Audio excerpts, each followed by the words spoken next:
Welcome, welcome. I'm John. Today we're having a cup of tea. And the reason we're starting off with tea today is because we are talking about tannins and wine. So, what are tannins? First of all, this is exactly that same thing that comes out of a tea leaf.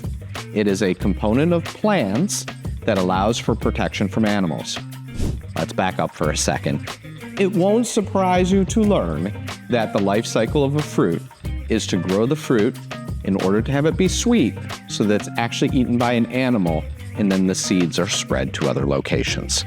That is true of everything that is a fruit, including the grape. The grape contains certain components that have this kind of bitter, sour taste that animals don't really like to eat.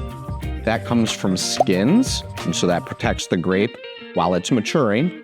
It comes from stems, because you certainly don't want a grape to come off before it's ready, because some animal is eating the stem. And then it comes from grape leaves as well. And so all of these components that are built into the plant dynamic actually provide a very, very important part of wine, and that is when people talk about tannins. So, for example, when you make a red wine, they use the skins, and that contact creates both color, but it also creates a taste. And that taste, that kind of bitterness, that tea kind of taste that you have in your mouth is something that gives wine structure. And this structure allows your mouth to enjoy the fruit without that sweet fruit taste just taking over. So, what does this mean? This means that a wine is a little bit different than a grape juice because it contains this tannic structure. You're going to hear this word all the time.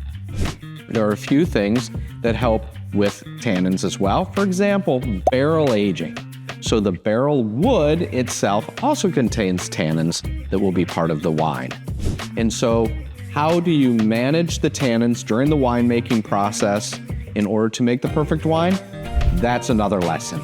But today what we are going to learn to do is how to handle the red wine tannins in your house.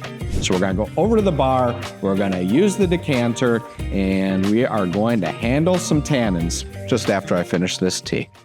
All right, here we are at the bar. We've got our red wine. Now, something that happens with oxygen is that wine begins to integrate, but also the tannins begin to soften. And so a lot of times people will say, let's get some air into that wine. So here's the best way to do it.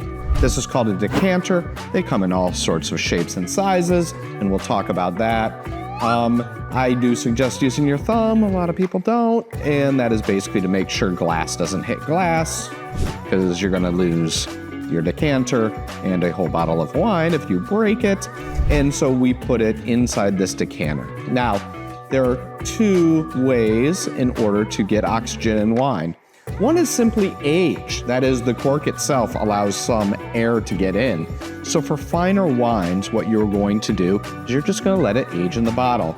For something from the grocery store like this, well, shucks, it's just as easy as putting it in a decanter and letting some air hit it. For red wine, for wines with tannins, here's the experiment that you should do. Every 5 minutes, you should try a teeny bit of the wine, and you will begin to see the changes. With most wine, roughly 30 minutes in the decanter will make all the world of difference with those tannins. That is, they won't be so rough, they won't be so drying, even though they'll still be there. They won't be the main component of wine like when you first open the bottle. And so that is the purpose of a decanter. Of course, with these weird shapes, you need to figure out how to clean them. So give me a second. I'm gonna go get some water, get a couple dirty decanters, and I'll show you the two principal ways that you can clean a decanter. All right, you've had your lovely night. How do you get these things clean? One thing you'll learn is this doesn't actually work for most shaped decanters.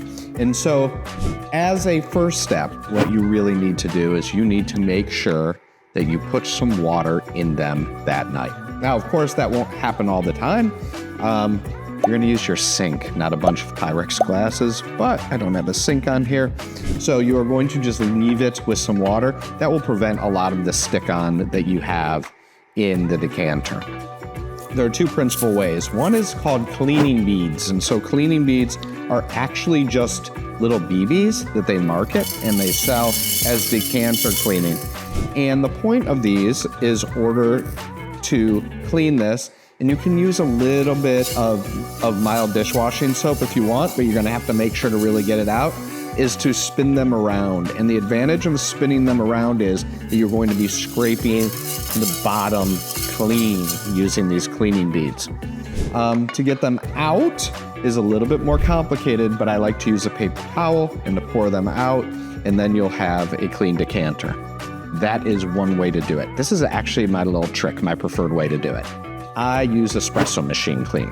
And the way that the espresso machine cleaner works is like a miracle. So what you will do is you will pour into your decanter some water in a lot more elegant way than I am. And you will add a little bit of this powder. I say that you can use approximately a tablespoon.